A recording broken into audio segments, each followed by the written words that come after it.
Hola, buenas noches.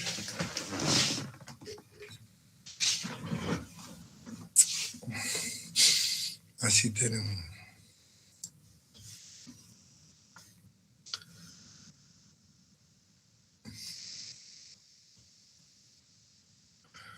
¿Qué parte quedamos del asma? ¿Alguien recuerda? ¿Me hace acuerdo?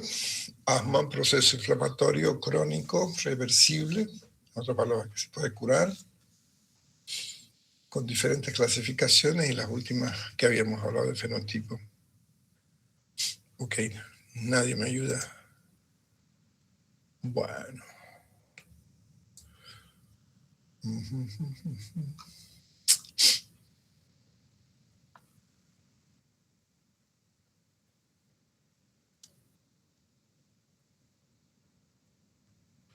No, esa ya la pasamos. Ahora nos toca, como dice Charit, la clínica, ¿no? Ahí nos estaba tocando. Antes de comenzar la clase, habían algunos compañeros que tenían algunas preguntas y no las respondimos porque teníamos que ir a dar el examen. ¿Cuáles eran las preguntas?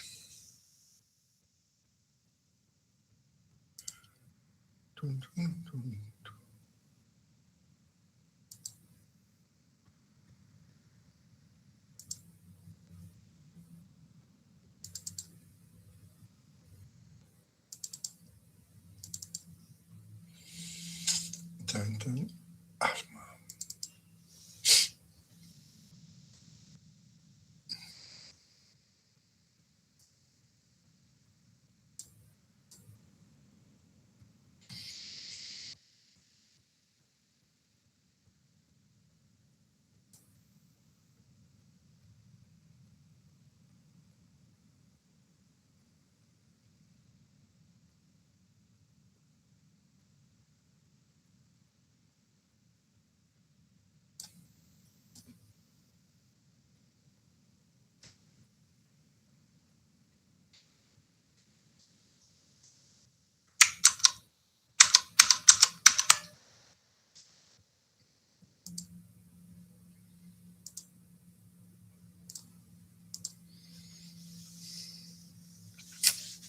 Gracias, compañera.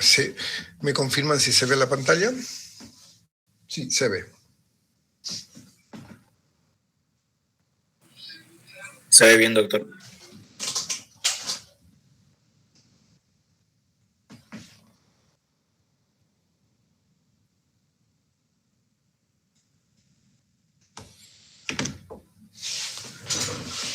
Bien.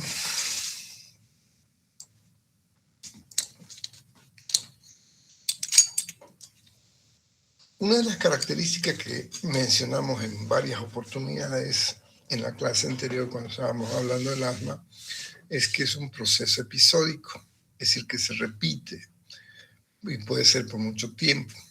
También comentamos que el conflicto es cuando está empezando, que simula una bronquitis aguda, porque como son las primeras veces, todavía no cumple el criterio de ser iterativo, ¿no? Entonces vamos a ver que en base a estas características inflamatorias con la liberación de todas estas interleucinas que mencionamos y los cuales nos permite identificar con fenotipos especiales, como respuesta activa el organismo el reflejo pulmonar, es decir, hipoxia, es decir, signos inflamatorios, signos de alerta, porque liberamos catecolaminas cuando estamos con esa sensación de que nos estamos ahogando. Y este reflejo pulmonar trata de alguna manera de compensar para que tengamos niveles de oxígeno en sangre cercanos a lo normal. Entonces, cuando estamos valorando su gasto cardíaco o su presión arterial o la frecuencia respiratoria, vamos a ver que se incrementa. Cuando el cuadro es crónico,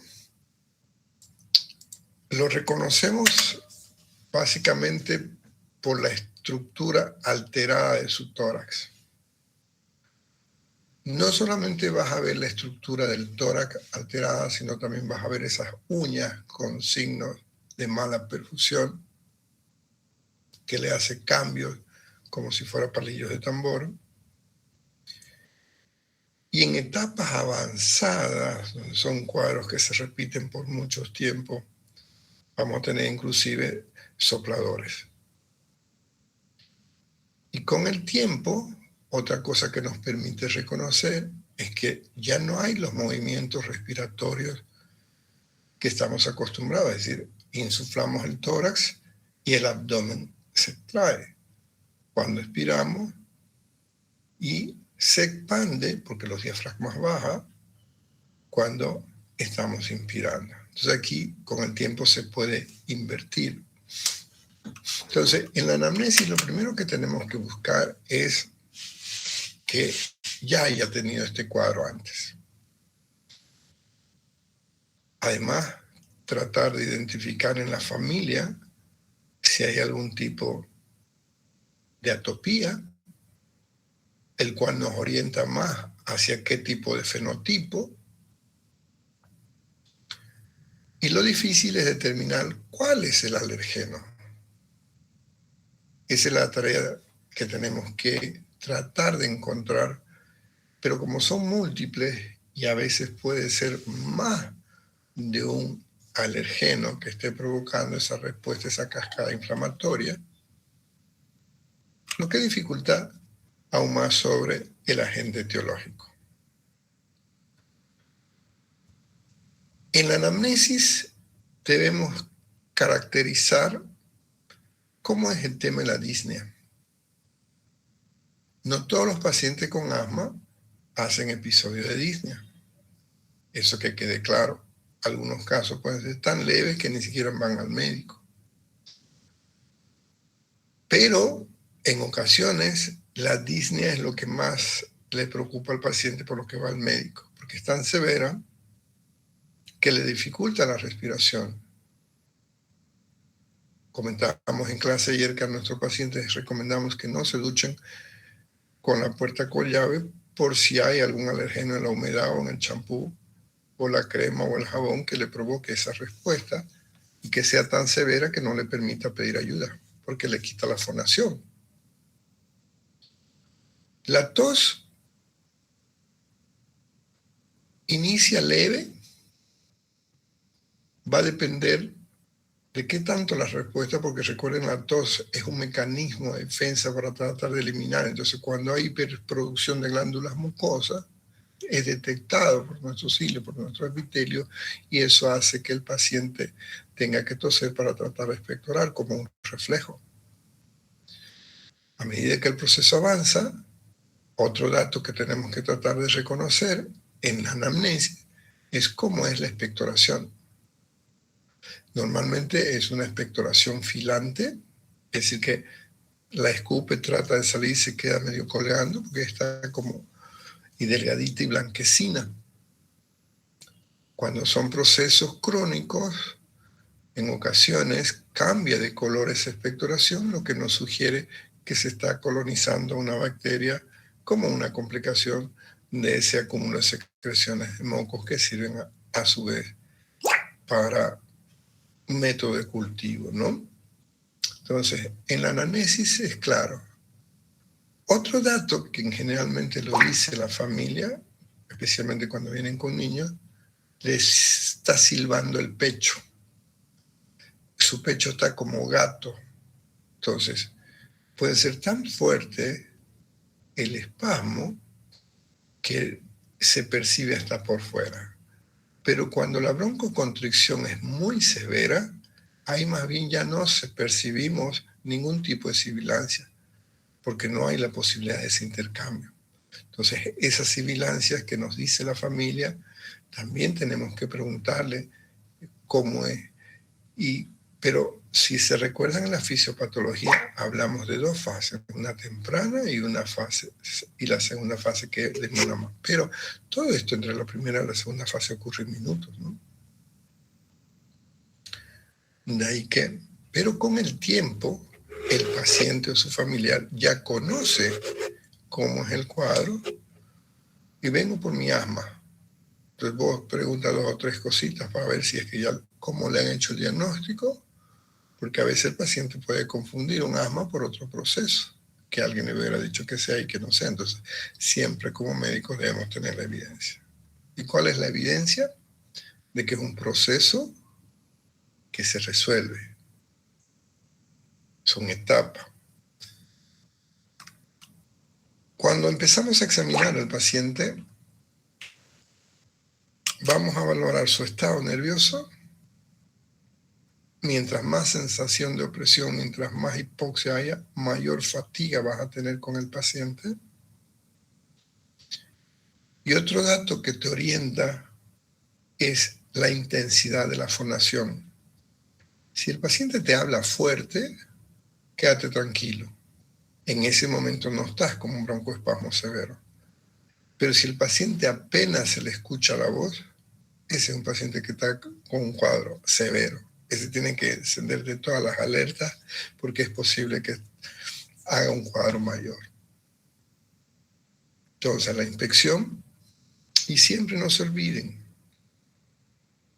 cuando le dicen llevo tiempo, miren las manos, miren las uñas. Cuando estén explorando el tórax, miren también para ver si ya no hay cambios en esa estructura normal, lo que nos da un tórax enfisematoso que hemos aprendido en semiología. Miro, ¿qué hago? ¿Palpo, percuto o ausculto? La tendencia condicionada, que da lo mismo el orden de los factores, porque estamos hablando de segundos de diferencia entre un procedimiento y otro, pero para el paciente es más placebo que lo primero que hagamos sea auscultarlo. Entonces el paciente, cuando está en un estado leve, puede hacer anamnesis. Cuando está en un estado moderado, anamnesis mínima y anamnesis secundaria. Si él está en un cuadro de asma severo, ahí no hago anamnesis, simplemente le pregunto cómo te llamas para ver si todavía me entiende o no entiende.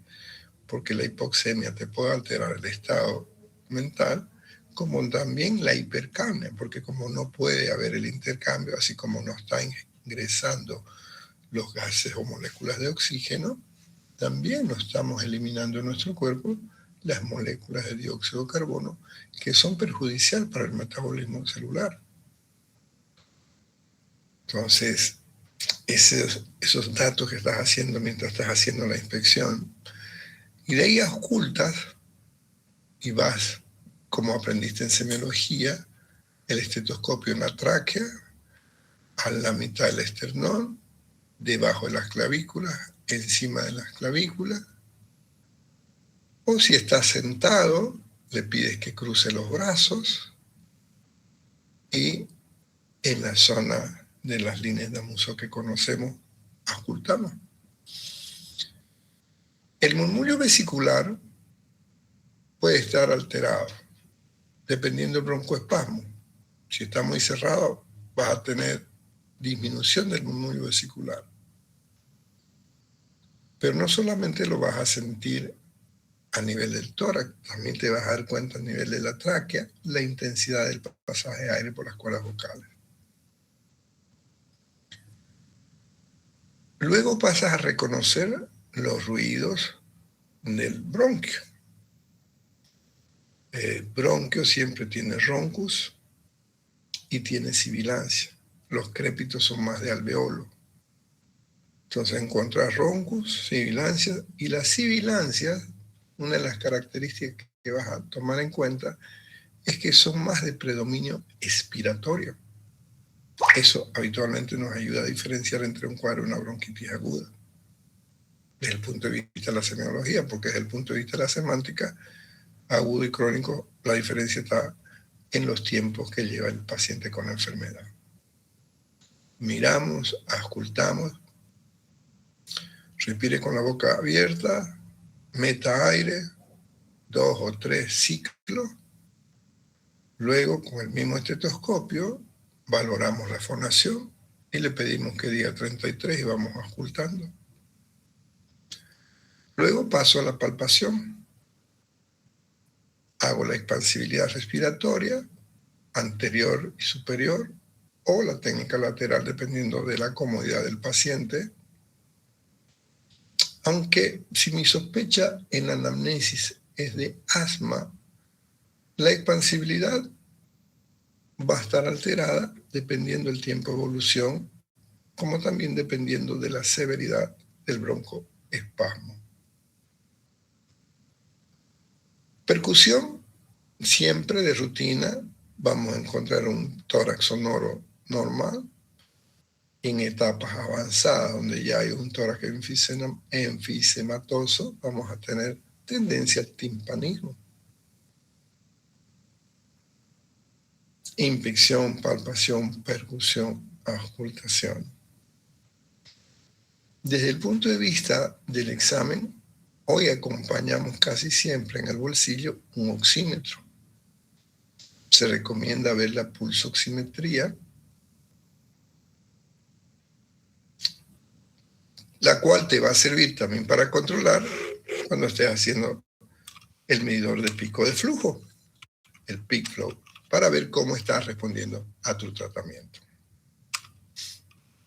Entonces, si tengo la suerte de verlo al paciente en los primeros momentos, todo esto de la inspección lo vas a reconocer. Mientras mayor es el cuadro broncoespasmo, ahí entramos a otro diagnóstico que está implícito, que es la insuficiencia respiratoria. Eso implica cianosis, eso implica una respiración bucal, implica hipoxemia franca con todas las manifestaciones propias. Cuando el cuadro está mejorando como respuesta a tu tratamiento, es como si volviera a la normalidad. Pero si no has seguido tratamiento o no le está haciendo nada, vas a ver que esas sibilancias que las escuchaba sin estetoscopio ahora desaparecieron. No es que mejoró, aumentó más el broncoespasmo. Y eso se va a traducir por el estado de ansiedad de tu paciente. Entonces, con esa sospecha clínica, yo debo confirmar si es asma o no es asma. Hasta ahora comienzo si es un síndrome agudo, un síndrome bronquial agudo, una bronquitis aguda. Si está empezando recién, todavía no hay posibilidades de episodio, porque todo cuadro crónico tiene un inicio agudo, con seguridad. Entonces, para ello, primero tengo que estabilizarlo al paciente con todo el tratamiento. Una vez que lo estabilizo, cuando esté mejor, le voy a hacer una prueba de espirometría. Con esa prueba nos va a permitir determinar el grado de respuesta o broncodilatación con la ayuda de una medicación. Este aparatito que están viendo aquí es el medidor de flujo, de pico. No es más que tenemos que soplar por esta cámara y aquí hay una marquita y hay diferentes modelos. Entonces implica que le doy mi tratamiento, mi broncodilatador, las nebulizaciones o mi medicación endovenosa y le mido. A ver cuánto eleva. Y después cada 5 o 15 minutos, dependiendo de cómo está la frecuencia respiratoria y qué tanto ha disminuido o no la disnea, para ver cada qué tiempo voy a estar midiendo mi flujo de pico. Entonces, clínicamente, en la mayoría de las veces, te va a llegar ya un paciente conocido, en que tu tarea simplemente va a seguir investigando cuál es el alergeno. Entonces, la prueba del broncodilatador la usamos como una espirometría. Esto, si nos alcanza el tiempo en laboratorio, vamos a prestar una tarde y vamos a hacer práctica con la espirometría. Hoy la ventaja es que los espirómetros entran en la palma de tu mano, no como antes eran tremendos equipos. Y aquí entra lo que hablamos en la primera clase, cuando hacíamos el repaso de fisiología. Aquí tenemos que recordar cuál es el volumen tidal o volumen corriente de esa persona, porque me va a dar valores. Y luego de los resultados, cuando primero le medimos normal, sin nada, y luego le doy 2 puffs de un broncodilatador, por ejemplo, salbutamol, y voy midiendo los 5, a los 15, a los 30 minutos, y voy a ver cómo es la respuesta del volumen expiratorio forzado en el primer segundo. Esta abreviación la van a ver muy seguido en neumología, el BEPSU-1, volumen expiratorio forzado en el primer segundo. Y vamos a ver que si hay un cambio de al menos 20% de mejoría, implica que el cuadro es reversible. Eso confirma tu diagnóstico que estaba sospechando de asma. Entonces, con los pacientes habitualmente vas a tener un resultado con de la espirometría en que te va a decir si es un cuadro obstructivo o es un cuadro restrictivo. El patrón obstructivo, hay cambios con el broncodilatador.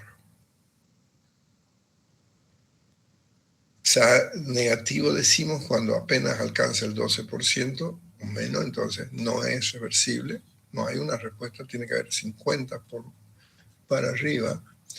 Y si tengo dudas, puedo ver la prueba del óxido nítrico. En algunos casos, vas a encontrar pacientes que no hay respuesta, pero clínicamente tienen todo el patrón de asma, entonces haces la prueba de la irritación con la metacolina.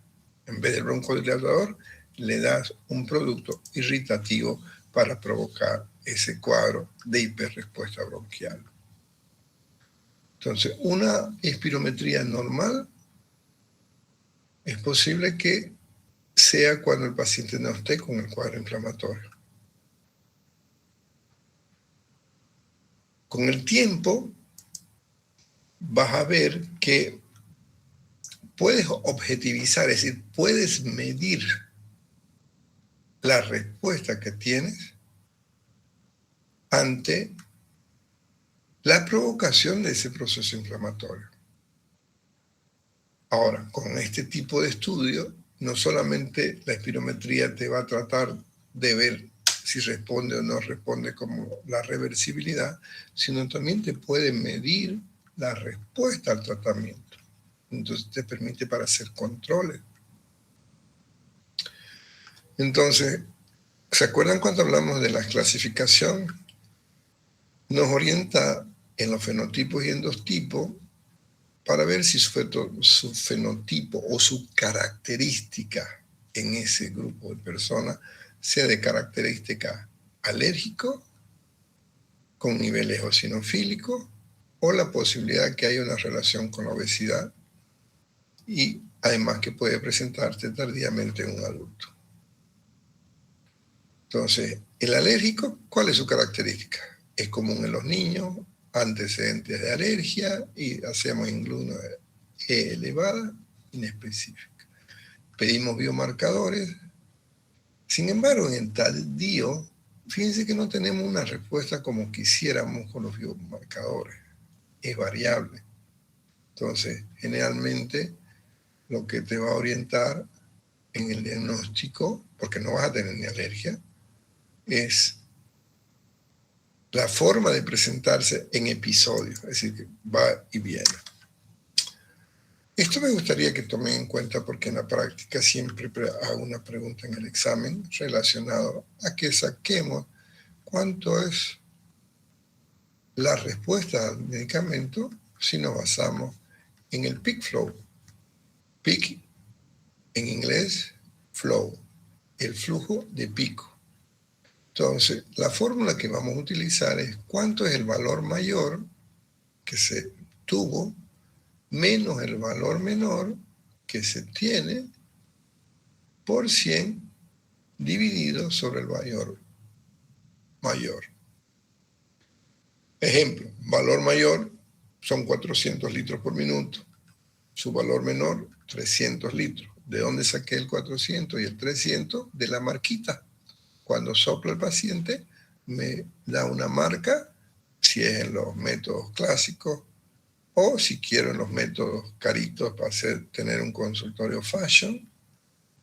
Este me cuesta 100 pesos, este me cuesta 300, 400 dólares. Entonces depende de qué tan pintudo quiero mi consultorio, pero lo mismo me van a dar, ya sea en esta escala o ya sea que la máquina me muestre digitalmente. Entonces 400 menos 300 sobre 400 por 100, igual. Aquí 400 te queda 100 sobre 400, es decir, la cuarta parte, 25%. Cuando hasta aquí estábamos mirando la GINA, ahora miremos la GEMA, la guía española, cómo clasifica. Esto ya lo aprendimos en semiología, es el clásico. Pero le agrega los valores de la espirometría, porque nosotros sabemos cuándo es un asma intermitente, cuando tiene menos de 2 días a la semana y después está chalinga. O es una persistente leve, cuando ya lleva más de 2 días a la semana, pero no todos los días. Y se repite en las noches 2 veces al mes. Y persistente moderada, cuando todos los días está con manifestaciones que le alteran la actividad tanto diurna como el sueño y se presenta más de una vez a la semana en las noches. Y la persistente grave es cuando mañana y tarde, noche, estás con las manifestaciones. Pero la YEMA agrega una variable que es la espirometría para que tengamos idea de su nivel de gravedad. Entonces, dependiendo del volumen expiratorio forzado en el primer segundo o la relación con el flujo expiratorio máximo, para que tomes en cuenta. Y eso te va a dar la gravedad del cuadro.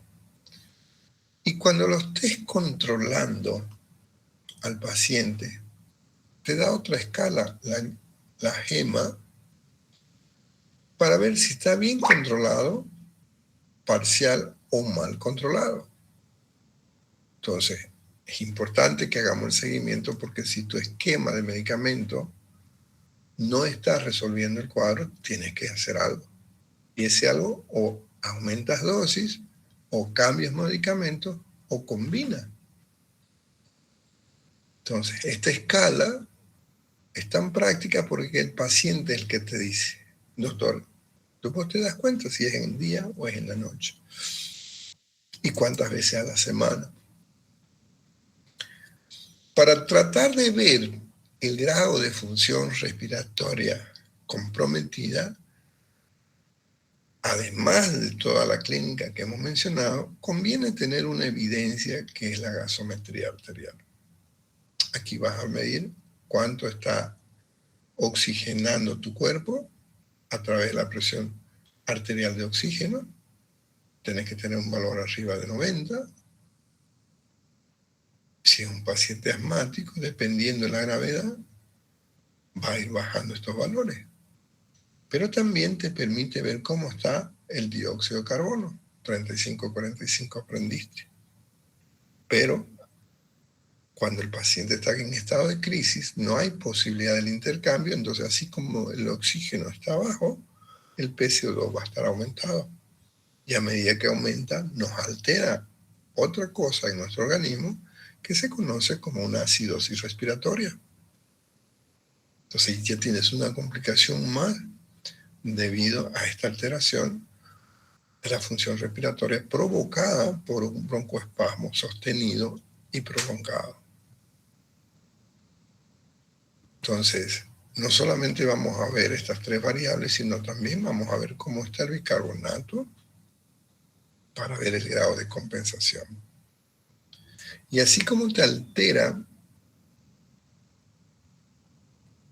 esa alteración neurológica, esa alteración mental por la falta de oxígeno o por la intoxicación del CO2, también vas a tener componentes relacionados con el cuadro de acidez o acidemia o acidosis metabólica respiratoria, ¿no? El hemograma, el examen de química sanguínea, no tiene mucha relación desde el punto de vista del cuadro en su presentación, pero sí te puede orientar a de qué tipo de fenotipo es. Porque en los casos de tipo alérgico, por ejemplo, vamos a ver que los glóbulos rojos,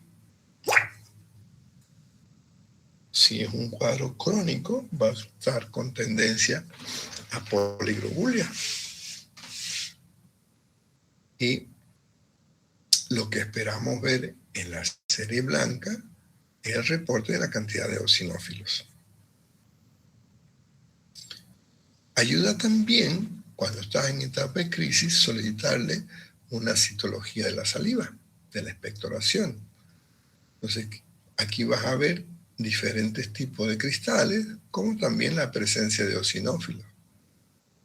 Puedes ver cuerpo de Creola, Charcot-Leyden, y en la misma muestra de sangre vas a pedir la determinación de inmunoglobulina E,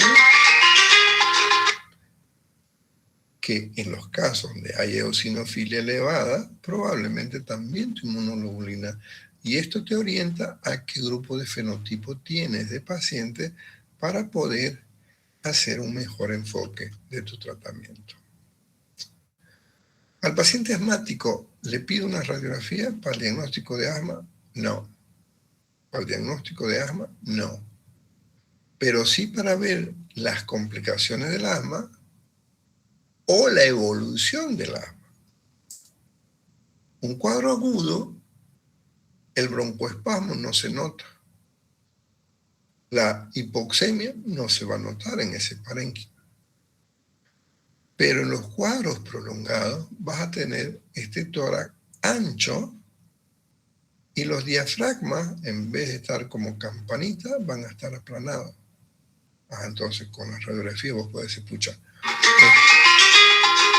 este cuadro de asma es una asma que lleva mucho tiempo sin poderse controlar. Entonces, sabes que en tu mente va a venir toda la fisiopatología de un cuadro crónico donde estás buscando el remodelado y el grado de compromiso.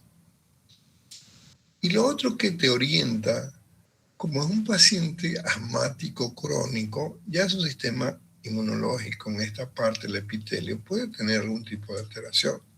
Entonces los pacientes pueden desarrollar fácilmente complicaciones como una neumonía. Pero la neumonía la reconozco, doctor, ¿por qué? La expectoración va a cambiar, pero eso es la etapa avanzada. Entonces, si la pregunta del examen, ¿en qué me ayuda para el diagnóstico? Una radiografía en el asma, ¿cuál sería la respuesta?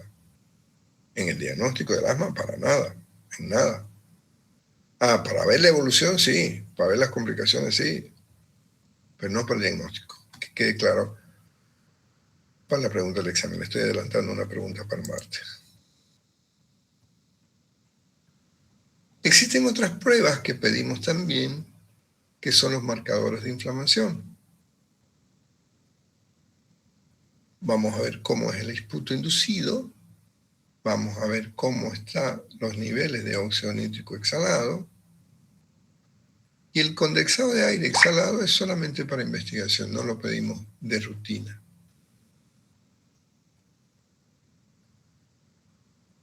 A veces es necesario inducir el esputo, es decir, tengo que hacerle nebulizaciones para que ese esputo no sea tan denso y que pueda poder sacarlo para poder examinarlo.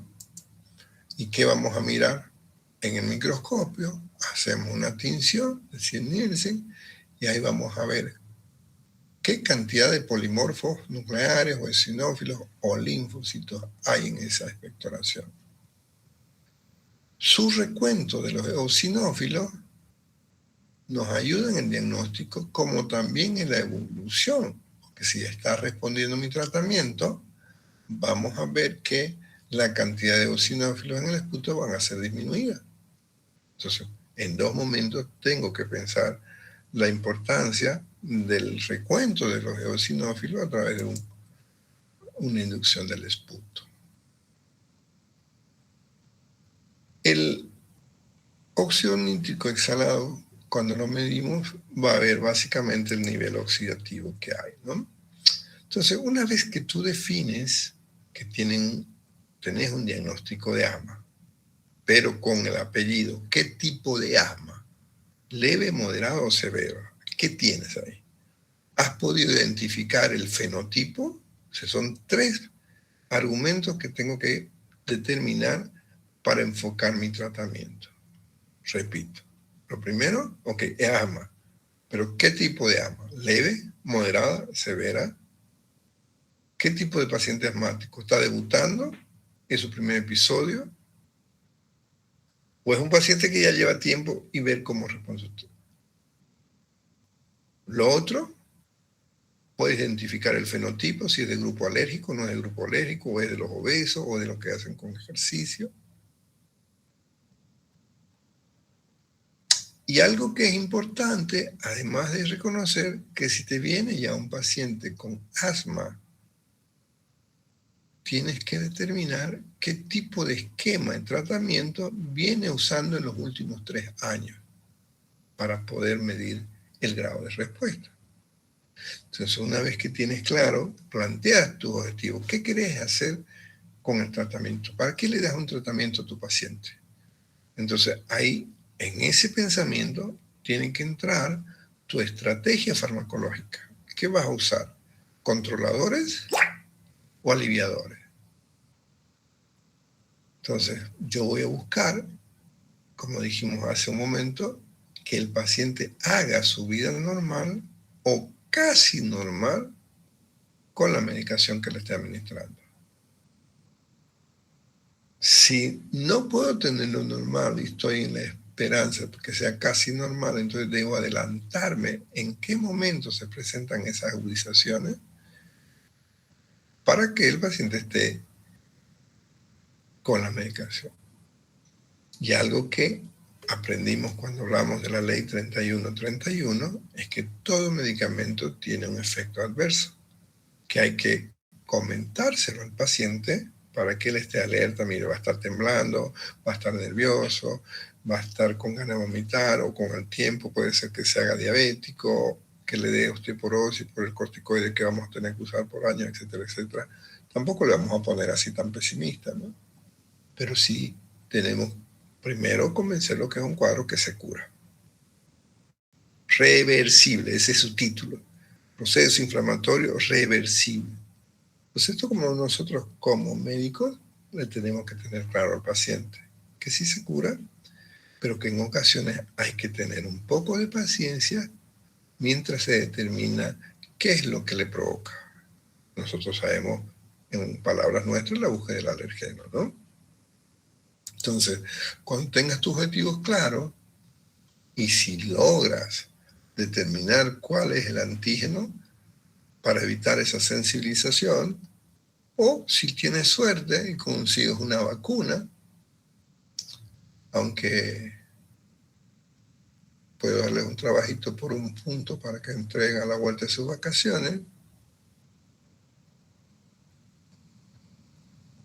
¿Qué tenemos con la picada de la hormiga en palo santo en los pacientes con asma? Entonces, cuando estamos viendo nuestro tratamiento, tenemos que ir a bloquear esa inflamación que libera la contracción, que libera la hiperemia, que libera la hiperproducción de moco. Entonces, ¿esto cómo lo vamos a lograr?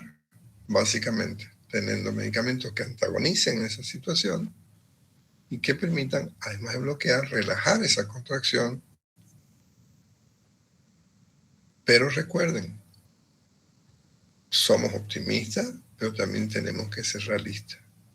Al paciente tenemos que explicarle que necesita controles periódicos para ver cómo está respondiendo su tratamiento. Obviamente que si el paciente se siente bien, no va a venir, no te va a pagar la consulta si se siente bien. Él va a venir cuando no se siente bien. Entonces, ¿qué queremos evaluar cuando el paciente, la forma de presentación de su cuadro, para que podamos que mientras más lejos del médico esté, va a ser mejor para él y para nosotros? Ok, en resumen, estamos en qué momento de la vida del paciente asmático. Estamos en su proceso de activación, es decir, de crisis, o estamos en un paciente que no está teniendo broncoconstricción o su episodio de asma porque está recibiendo un tratamiento. Y eso lo vimos en farmacología cuando aprendimos que o aliviadores o controladores. Hay algunas diferencias, si ustedes leen alguna literatura, en cuanto al protocolo entre la yema y la gina. En los libros de referencia Cecil Harrison, última edición que hemos revisado, sí mencionan, pero tomen en cuenta que Cecil Harrison, la última edición, se está refiriendo a referencias de hace 2 años. Sin embargo, la yema y la gina han lanzado su última actualización 2025-2026. Entonces, en base a la anamnesis, los controles y las evaluaciones de la espirometría, vas a poder valorar cómo está respondiendo tu paciente. Si logro un buen esquema, tengo un paciente controlado a largo plazo. Pero además, si le viene una crisis, tiene la posibilidad de un alivio rápido. Ya identifiqué. ¿Qué le voy a dar? ¿Broncodilatadores o antiinflamatorios o ambos?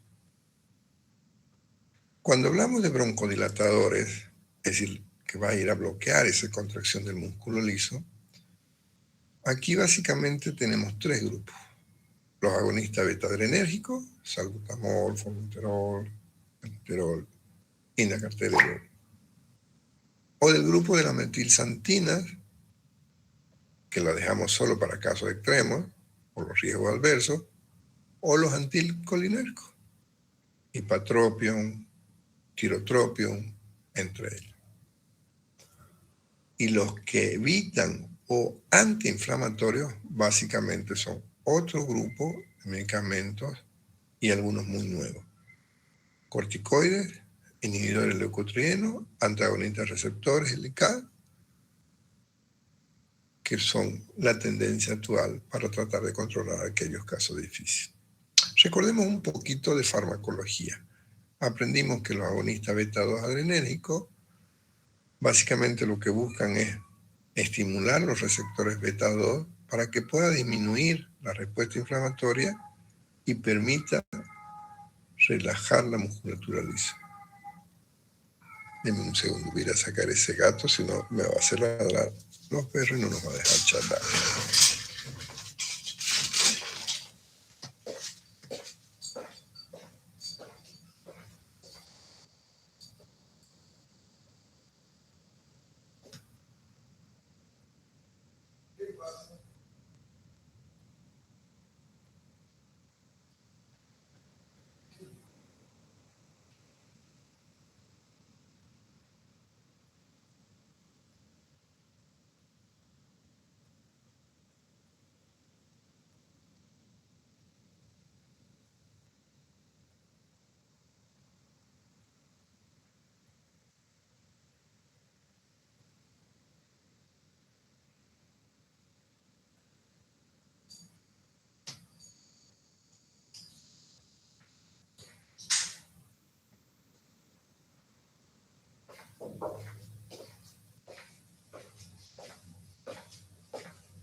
Aquí, en estos medicamentos,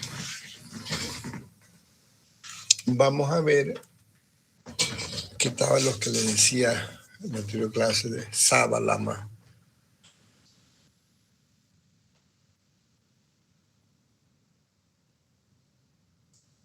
Que son los más comunes de utilizar y de respuesta rápida. El ideal de estos medicamentos es usarlos por vía inhalatoria. En ocasiones, para controlarlos, en intercrisis podemos usarlo por vía oral. Y en los casos severos, tendremos que usar por vía parenteral. Terbutalina, adrenalina o noradrenalina.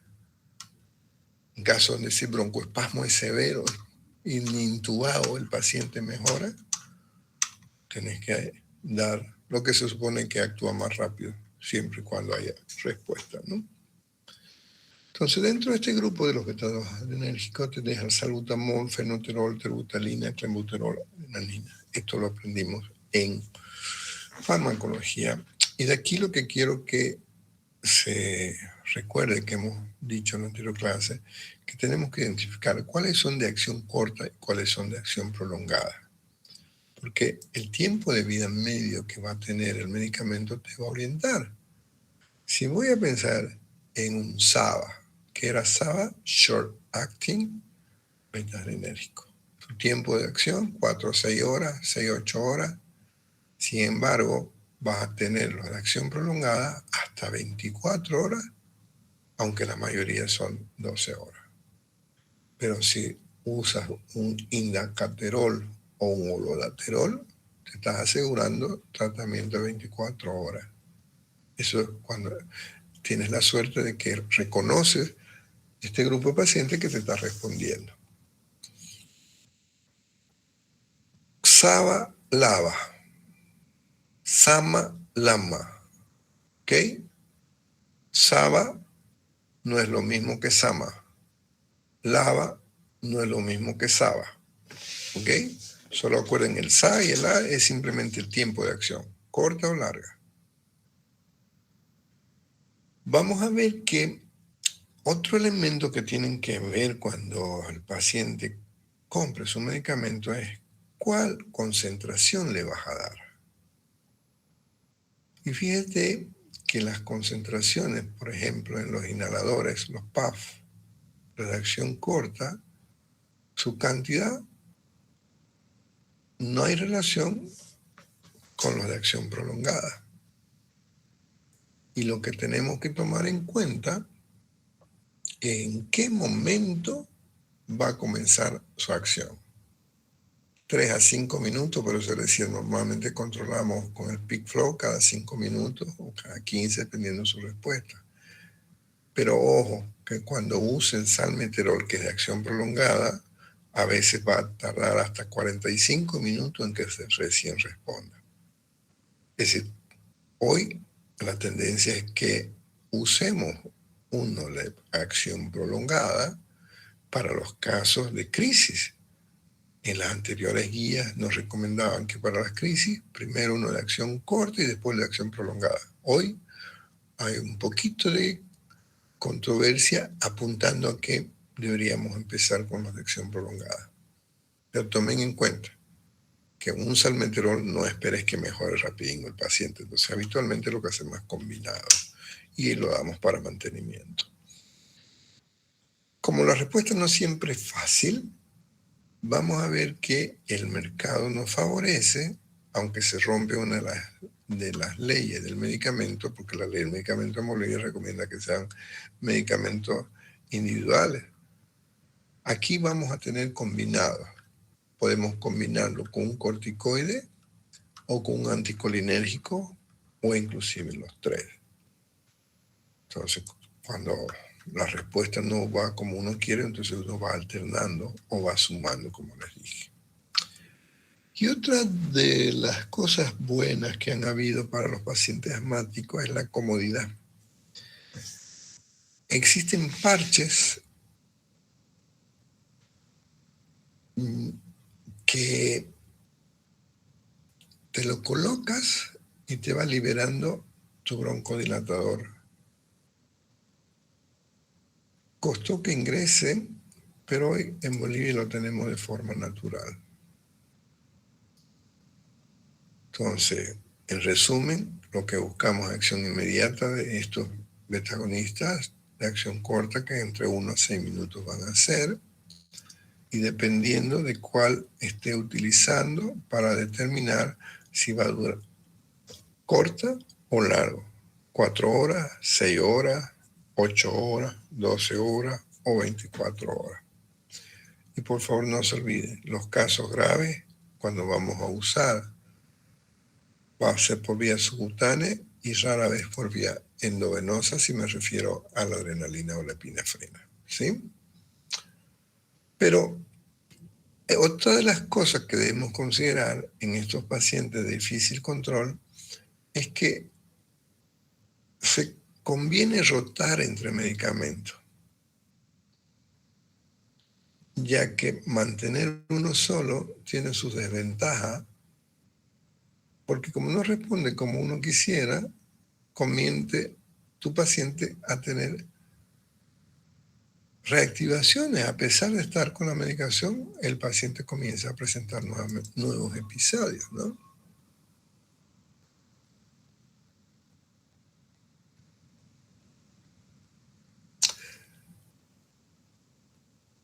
Lo de acción prolongada, vamos a ver en qué momento les recomiendo cuál voy a usar, corta o larga. Este otro grupo de medicamentos que les mencioné, la metilsantina, la vamos a usar para casos refractarios, donde no hay respuesta porque sus efectos adversos son mayores que los beneficios. Entonces, generalmente lo vamos a usar en dosis de ataque, 6 miligramos por kilo, y luego su mantenimiento 0,6, carga y mantenimiento. Y si tienes una respuesta, puedes manejarlo por vía oral. Viene la aminofilina parenteral de 200 a 240 miligramos, y la teofilina viene como tabletitas de 100 miligramos y de 300 de acción prolongada. Entonces vos decides cuándo usarlo dependiendo de tu respuesta negativa a los otros medicamentos, te vas a arriesgar. Recuerde, lo puedo usar en los dos tiempos. Si estamos en un caso severo, refractario, ok, voy a usar por vía parenteral. Si voy a usar para controlarla porque mi otro medicamento no me está ayudando a controlar, ok, ahí la voy a usar en tabletitas por vía oral. No nos gusta, ¿por qué? Por sus efectos adversos. Esos efectos adversos que pueden ser gastrointestinales, pueden ser neurológicos, cardiovasculares o piel. Pueden ser leves o pueden ser graves. De pronto tenés tu paciente con cuadros psicóticos, alucinando, convulsionando, en coma, o una fiebre que no le baja por nada, o arritmia, que te puede llevar a un choque. Por eso es que no lo usamos de rutina, porque no es tan raro. A malaria fuera algo leve, ok. Si está con náusea, le doy algo para abajo. Si está con diarrea, le doy algo. No. Y no siempre se puede medir qué tan fuerte o qué tan grave el efecto adverso del medicamento. De ahí que nos quedamos con el otro grupo, los anticolinérgicos, que son antagonistas de muscarínico. De preferencia vamos a usar por vía inhalatoria, aunque también tenemos algunos que se pueden usar por vía parenteral, como la atropina, ¿no? Que no lo usamos de rutina. Generalmente o nos quedamos con bromuno y patropium, así como en el grupo de los beta tenemos acción corta, acción prolongada, también por favor en el grupo de los anticolinérgicos. Y aquí empieza la letra S, SAMA. S-A-M-A, Short Action Antimuscarínico, ¿sí? Si vamos a usar el bicopirrolato para nebulizaciones, vamos a usar 2 miligramos cada hora, repitiendo solo 3 veces, en solución fisiológica, no en dextrosa.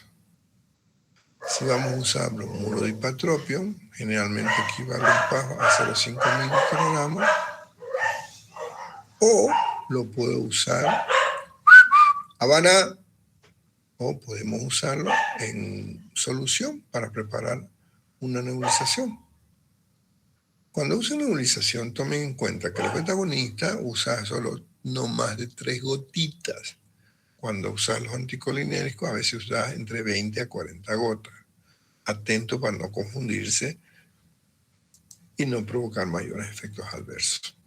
Entonces, dentro de este grupo, los de acción corta, bromuro de ipatropio y loxitropio. El más común de encontrar en nuestro mercado es el bromuro de ipatropio. Y luego los de acción prolongada, los LAMA, vamos a tener el aciclidinium bromuro, el glicopirronium en forma de bromido, el tiotropium y el umiclidinum, ¿sí? Y cuando no hay respuesta, igual se los puede combinar, ya sea con un betagonista de acción corta, y además puede venir combinado con un corticoide. Entonces, tenemos también en este grupo medicamentos que te duran tan prolongados que hasta 24 horas. El olodaterol con tiotropium, el bilanterol, el humilgrip, tiene esa ventaja de ser prolongado. Los efectos adversos que podemos tener son parecidos a los betagonistas: taquicardia, piel seca, poca glándula, visión borrosa por dilatación del cristalino, constipación por una disminución bloqueando el vagal y un aumento del tono del esfínter que puede darte un globo vesical. Entonces, siempre que vamos a usar cualquiera de estos medicamentos, es recomendable alertarlo al paciente sobre los diferentes efectos. Y como antiinflamatorio, los corticoides es el antiinflamatorio por excelencia, de preferencia para evitar los efectos adversos frecuentes como osteopenia, vamos a usarlo por vía inhalatoria. Mecanismo de acción de todo este bloqueo de interleucinas y mediadores lo hemos aprendido muy bien en farmacología. No voy a entrar en mucho detalle de ver por qué y cómo es que actúa, ya que al bloquear toda esa liberación de mediadores, bloqueando la proliferación de estas células que se están generando, pues obviamente esa respuesta, y lo que buscamos al final es que haya una disminución de la rigidez bronquial que permita dilatar en los bronquios y además que se reduzcan las exacerbaciones. Es el medicamento ideal para controlar, pero no siempre. Y lo otro que tiene de desventaja es que su uso crónico, no solamente la posibilidad de una diabetes, no solo la osteopenia. Tengo un paciente de 25 años, 10 años asmático, dosis alta de corticoides porque es su fenotipo, y ahora está con dolores de columna por osteoporosis. Entonces, riesgo-beneficio siempre tenemos que tomar en cuenta. El más común de la presentación que usamos es la beclometasona, pero también hay budesonida, ciclesonida, fluticasona, la mometasona. A veces lo que nos hace escoger uno de estos no es tanto las concentraciones que se presenten, sino el costo. Hay medicamentos y hay medicamentos, entonces como no va a ser un frasquito que voy a hacer pues cada mes, a veces va a ser un frasquito cada semana o 2 por semana, y el costo, entonces uno mira ese aspecto, o a veces el paciente sin preguntar. Y en los casos severos vamos a usar por vía parenteral, inclusive como si estuviéramos haciendo un pulso, 1 miligramo por kilo. Y vamos a ver que en ocasiones no tenemos para hacer metilprednisolona, entonces vamos con hidrocortisona, 100 miligramos cada 8 horas, o dexametasona, lo que tenga, 4 cada 8 o cada 12, dependiendo de la respuesta. El otro grupo de medicamentos que inhiben la degranulación de células cebadas, por lo tanto va a favorecer que haya una broncodilatación, tenemos el cromoglicato sódico o neocromilo. Lo vamos a usar 2 inhalaciones 4 veces al día, de 4 a 6 semanas. Responde mejor en los fenotípicos alérgicos. Esto bloquea efectos obstructivos, especialmente cuando usa actividades físicas que hacen que se exacerbe el cuadro. Entonces, una alternativa, un estabilizador de células cebadas. Su mecanismo de acción, similar a todos, va disminuyendo el calcio iónico, disminuye la sensibilización de las células, por lo tanto, va a favorecer todo lo que es la broncodilatación. Pero fíjense que sus efectos adversos pueden ser múltiples e inclusive puede exacerbarte tu cuadro de insuficiencia respiratoria porque te puede provocar un edema laríngeo. Entonces, no había sido tan simple el remedio. Y vamos a ver que también tenemos medicamentos de acción mixta. Aquí estamos hablando de los leukotrienos, en el cual estos medicamentos van a ir a bloquear esa broncoconstricción, disminuir la hiperproducción mucosa y va a disminuir también la eosinofilia que provoca esa hiperrespuesta, ¿no? Entonces, su mecanismo de acción es bien conocido y de preferencia lo vamos a usar por vía oral, pero en ayunas, ya que puede estar alterado su absorción si lo mezclamos con alimentos. Este grupo de medicamentos jóvenes está dando mejores esperanzas a esos pacientes que antes solo se manejaban con estos dos medicamentos que había, ¿no? Los betas y los anticolinérgicos. El montelukast o safilukast o pralucast es los que más se conocen en el medio. Esto vas a usar 1 o 2 veces al día y toma en cuenta que son metabolizados a nivel hepático. Entonces, cada 2 o 3 meses, a no ser que tengas náuseas y vómitos o dolor abdominal, ahí lo haces más temprano, el control de las enzimas hepáticas, ¿no? El Xileuton, ¿en qué menos se usa? Tiene una vida media corta, pero en algunos protocolos lo mencionan, por eso es que tenemos que reconocerlo. Su desventaja, que si no estamos alerta, que podemos tener una hepatitis fulminante, ya que puede alterar la función del P450, este citocromo, ¿no? Y también se ha visto que la utilización de estos medicamentos puede engatillar enfermedades de colagenopatía como el lupus o una vasculitis como el síndrome de Charles-Strauss. Hoy tenemos el boom de la inmunoterapia en algunos casos. Ok, ya tenemos vacunas, pero lamentablemente en otros pacientes no es tan fácil. De ahí que vamos a ver que en pacientes muy graves tenemos que pensar como si tuviéramos para anestesiarlos para tratar de relajar.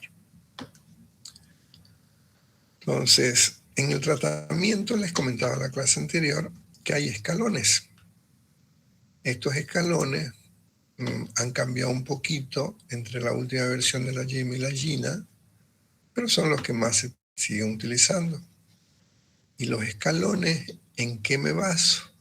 En la respuesta clínica o la forma de presentación. Si es intermitente, si es persistente, o si es un persistente grave.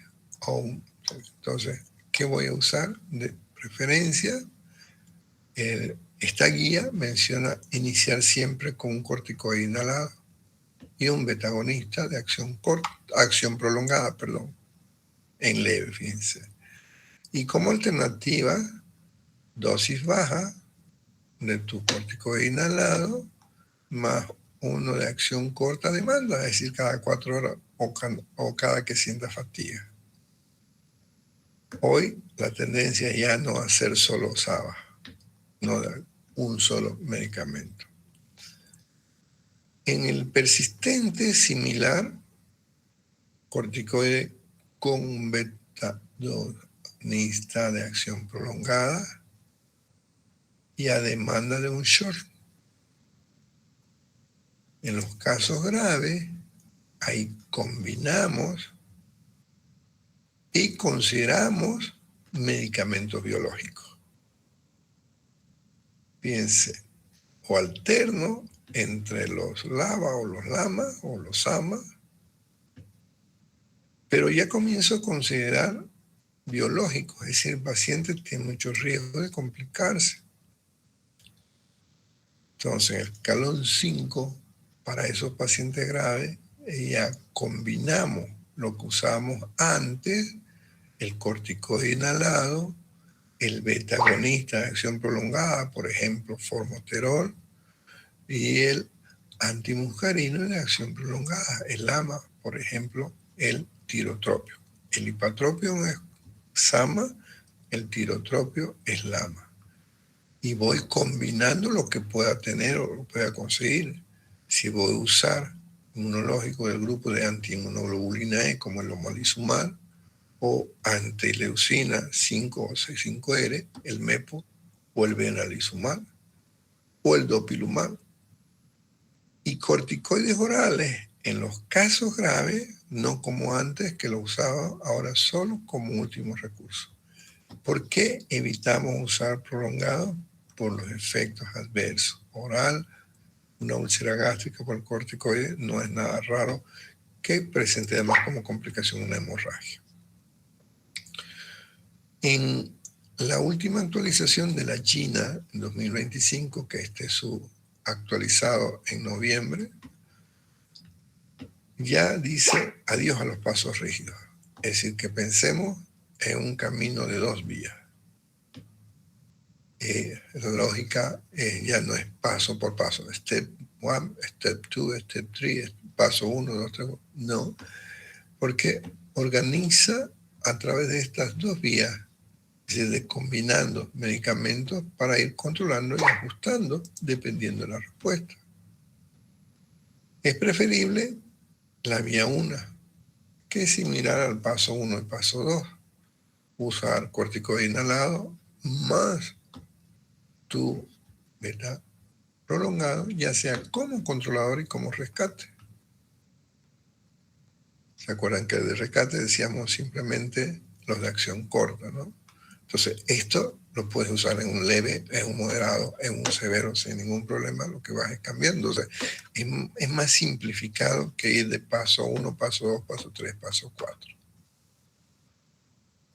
Entonces, lo ideal es que haya un ajuste dinámico, que yo puedo o combinar un SABA con un LAMA o viceversa. Porque ya no solamente buscamos controlar los síntomas, sino también prevenir para tratar de que ese paciente viva en su normalidad. Entonces, ¿qué inhalador voy a escoger? Usted decide. ¿Es acción corta o acción prolongada? En personas, en ocasiones usamos las aerocámaras, pero esto lo dejamos más para los niños que no se pueden quedar quietos mientras le hacen su nebulización. Debemos saber que existen alternativas en algunos pacientes, por ejemplo la furosemida, que usamos mucho como diurético, tiene un mecanismo antiinflamatorio, pero no está muy probado, por eso es que lo menciona, pero no está como un protocolo. Sí, hay pacientes que se mejoran con inmunoglobulina, a veces tenemos que utilizar medicamentos citotóxicos como usamos en el cáncer, como metotrexate o la trilomicina o el ketotifeno. En algunos pacientes no usa, entonces no responde. Ahora, el tratamiento biológico es lo que ha cambiado la panacea, ¿sí? Pero lamentablemente el costo es un poquito carito. Entonces, en los asma graves, especialmente el fenotipo 2, es donde hay mejor respuesta. Si tomamos como ejemplo el omalizumab, es un monoclonal inmunoglobulina del grupo E, Pero miren el costo en Estados Unidos, más la traída, más los impuestos. Entonces, estos pacientes hay que tener en cuenta antes de usar cómo están sus niveles de inmunoglobulina E. Porque si están elevados no conviene usarse porque no va a responder. Esto habitualmente se administra por vía subcutánea, ya vienen ampollitas. Y dosis máxima de 150 miligramos. Hay que tomar en cuenta de que pueden tener efectos adversos muy complicados. Se está hablando del Fevipipran o el Timapipran, aún no lo tenemos en nuestro medio, pero en este estudio de Chess o de Springer mostró de que hay niveles aceptables de cambio en esa inflamación, especialmente cuando son del fenotipo 2. Existe otra alternativa para terminar, que es en Bolivia, solo en Cochabamba lo hacen, todavía no sé si lo están haciendo en Santa Cruz, voy a averiguar, porque a veces ya vienen aquí colegas que han actualizado sus equipos. Aquí es como una endoscopía, pero que tiene un alambre que calienta y puedes ir a hacer una alteración a nivel de donde está en ese epitelio a través del calor. Esto se hace en solo 3 sesiones, pero con intervalo de 3 semanas para evitar el daño en el tejido. No queremos que se ulcere. Entonces, para resumir, ¿qué hacemos en una urgencia? ¿En una urgencia o en una emergencia? El término a veces cambia. Lo importante es que lo primero es identificar, ¿es tu paciente su primera vez? ¿Es un paciente en tratamiento? ¿Qué tipo de tratamiento está usando? Entonces, el cuadro leve, ok, no te va a ir a una urgencia, pero un cuadro moderado, un cuadro severo, sí. Entonces, el primero que tenemos que hacer es evaluar el nivel de gravedad. ¿Es leve, moderado o severo? ¿Qué tan grave es? Entonces, primero, oxígeno. Mientras le estoy administrando oxígeno, voy preparando mi medicación. Puedo usar uno de acción corta, repito a los 5 minutos, a los 20 minutos, y voy controlando con peak flow o con la línea o con la frecuencia respiratoria. No mejora mi lava con vino con un lama o con un saba. En este caso, cuando el caso no es tan grave, puede darle una acción corta de ambos. Los corticoides los vas a dejar para esos casos que no están respondiendo. Vuelves a evaluar tu paciente, haces tu peak flujo o si tienes en el lugar una espirometría, ok, hacerle, medir cómo está su volumen expiratorio forzado y su relación con el flujo final. Todo paciente moderado tiene que estar hospitalizado. Todo paciente grave tiene que estar en terapia intensiva. Así los criterios, porque la posibilidad de intubación es muy alta. Entonces, en base a esos criterios, vos defines qué vas a usar. Y un paciente que está usando corticoides, no damos dosis plena, bajamos la dosis a la mitad. En algunos centros, no hay en Bolivia, sí hay en Bolivia, me refiero a algunos hospitales, puedes tener la opción de combinar helio con oxígeno en proporciones que van 80-20, 70-30, 60-40, dependiendo de la respuesta, porque tiene la ventaja de que el helio es menos denso que el aire, entonces puede penetrar mejor a los espacios alveolares. Entonces, en sí, si es un caso severo, no se desesperen, pero sí enciendan todas sus alertas, porque a veces hay pacientes que no te responden a todo lo que hagas. Y vas a tener que llamar a un anestesiólogo para tratar de relajarlo como si lo vayas a operar. En algunos casos hemos visto que a pesar de estar con sus relajantes anestésicos en ventilador, siguen saturando mal. Alternativas terapéuticas, hay de todo. Y no soy experto como para decir cuál es mejor o cuál no. Lo único que yo sé es que soy más del grupo científico. Pero hay gente que cree en la acupuntura, que dice que funciona. Hay gente que cree en la quiropráctica. No sé si está en el creer o que realmente funciona. Inclusive la espeleoterapia. Ahora, ¿qué tanto cuando lo comparan con placebo? Yo creo que hay personas que funcionan y hay otros que sin ni los medicamentos funcionan. Pero hay que darle alternativa al paciente. Leo un artículo de la hipnoterapia. ¿Será que puedo bloquear a través de la hipnosis que mi sistema no lo reconozca a estos eosinófilos para que no liberen? Pero hay estudios que habrá que explorar un poco más como alternativa, porque supuestamente nuestro organismo tiene todo lo que necesita para controlar un proceso. Y el pronóstico es bueno porque es una enfermedad que se puede controlar. Cuando decimos pronóstico bueno no significa que es facilito, sino que significa que es una enfermedad que puede ser revertida. Y va a depender del fenotipo y el tipo de respuesta que tenga su organismo. Las complicaciones vamos a tener la de los medicamentos, que son las que más rapidingo aparecen, las gastritis, las úlceras, las estomatitis. Y vamos a ver que por el uso de los corticoides tenés tendencia a tener osteopenia que puede fracturarte hasta de una tos y con el tiempo puedes llegar a desarrollar un cor pulmonar. Cuando no lo puedes controlar y ese remodelado lleva a una fibrosis, la cual como respuesta, no solo por la hipoxemia, tienes una hipertensión de la arteria pulmonar, es más complicado. Y para terminar, jóvenes, no hay duda que los componentes del tabaco pueden tener una respuesta negativa para los pacientes.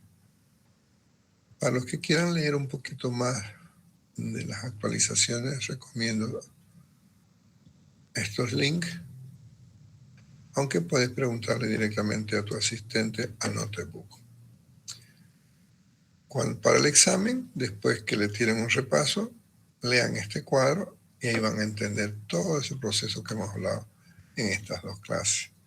Asma, hay tratados, libros grandes, significa que no es algo tan simple como uno dice, no, broncoconstricción y listo. No, hay un papel muy importante las citoquinas, especialmente las inmunoglobulinas E y las interleucinas. ¿Sí? ¿Ok? ¿Alguien tiene alguna pregunta? Pueden activar sus cámaras, por favor.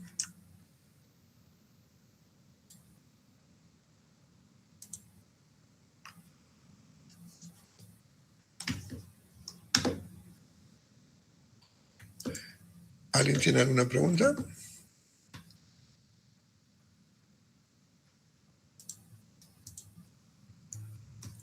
Pero estoy sin audífonos, sorry. Disculpe.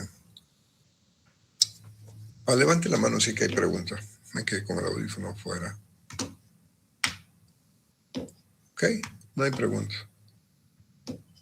Entonces, señorita Evi Mariana Urquiza, active su cámara.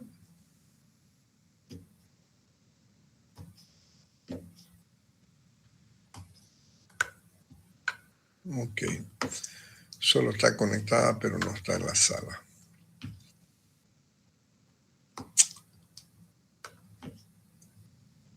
Alexander, dame un número, por favor.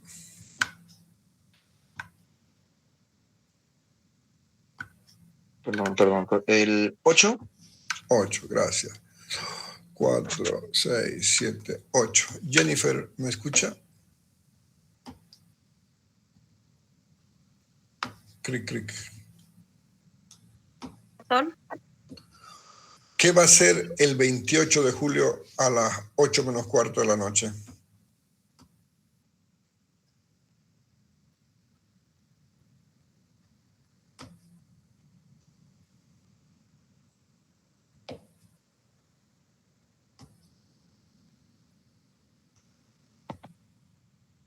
¿Qué va a ser?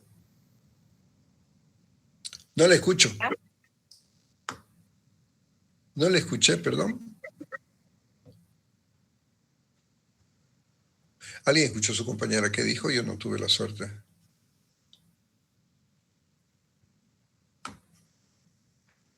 Ok. Veamos otra. 1, 2, 3, 4, 5, 6, 7, 8. ¿Nadia me escucha? Sí, doctor.